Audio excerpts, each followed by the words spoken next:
അദ്വൈത സിദ്ധാന്തത്തിന് യുക്തിഭദ്രമായ പുനരാവിഷ്കാരം നൽകിയ സന്യാസിയും ദാർശനികനുമായിരുന്നു ശങ്കരാചാര്യർ.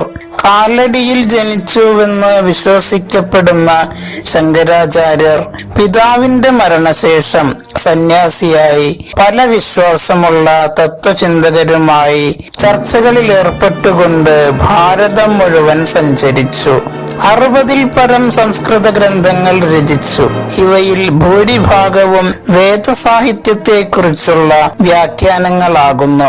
വേദാന്ത തത്വചിന്തയിലെ അദ്വൈത വിഭാഗത്തിന്റെ അറിയപ്പെടുന്ന വക്താവായ ശങ്കരൻ നൂറ്റാണ്ടുകളായി തകർച്ചയിലേക്ക് പോയിക്കൊണ്ടിരുന്ന ഹിന്ദുമതത്തിന് ഇന്ത്യയിൽ വീണ്ടും അടിത്തറയിട്ടു. ശ്രീശങ്കരാചാര്യരുടെ ജീവിതത്തെ പറ്റിയുള്ള അറിവുകളുടെ പരമ്പരാഗത ഉറവിടം ശങ്കരവിജയങ്ങൾ എന്ന കാവ്യഗ്രന്ഥങ്ങളാണ്.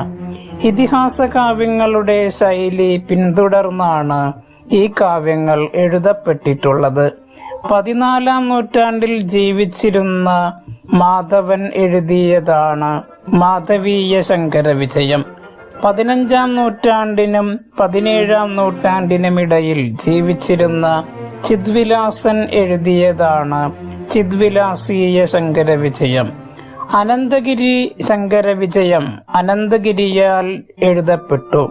17-ാം നൂറ്റാണ്ടിലാണ് ഉത്ഭവം എന്ന് കരുതുന്ന കേരളീയ ശങ്കരവിജയം കേരളത്തിൽ നിന്നുള്ളതാണ്.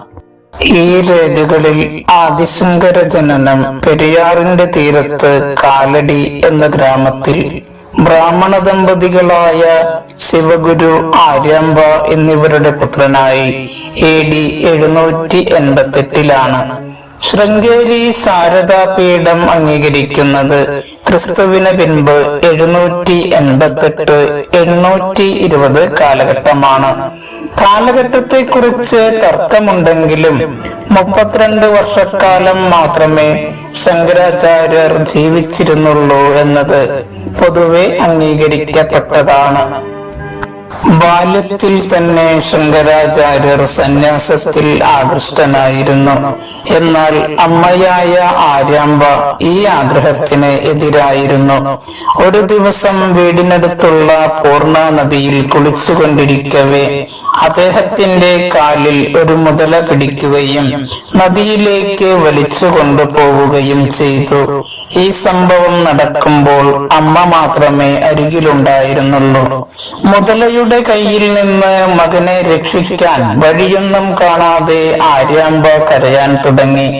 തനിക്ക് ഈ അവസരത്തിലെങ്കിലും സന്യാസിയാവാൻ അനുവാദം തരണമെന്നും അങ്ങനെ മരിക്കുവാനുള്ള തന്റെ ആഗ്രഹം സഫലീകരിക്കണമെന്നും ശങ്കരാചാര്യർ അമ്മയോട് അപേക്ഷിച്ചു.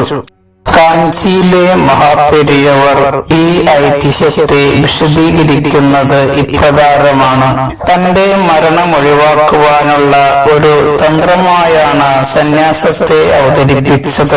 സന്യാസം അടുത്ത ഒരു ജന്മമാണെന്നും അത് സ്വീകരിച്ചാൽ ഈ ജന്മത്തെ ഉപേക്ഷിക്കുവാൻ തനിക്ക് കാരണമായി അവതരിച്ച മുതലയിൽ നിന്ന് രക്ഷപ്പെടാമെന്നും ശങ്കരൻ അമ്മയെ വിശ്വസിപ്പിച്ചു.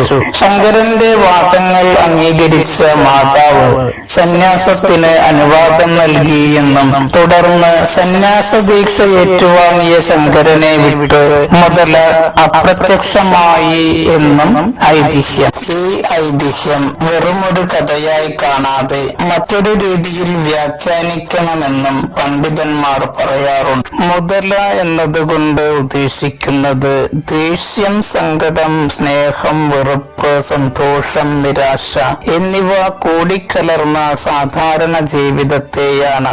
ഇപ്രകാരമുള്ള ഉറച്ച ജ്ഞാനം ഒരാൾക്കുണ്ടെങ്കിൽ അയാൾ ജനനം കൊണ്ട് ചണ്ടാളനോ ബ്രാഹ്മണനോ ആകട്ടെ, അദ്ദേഹമാണ് യഥാർത്ഥ ഗുരു.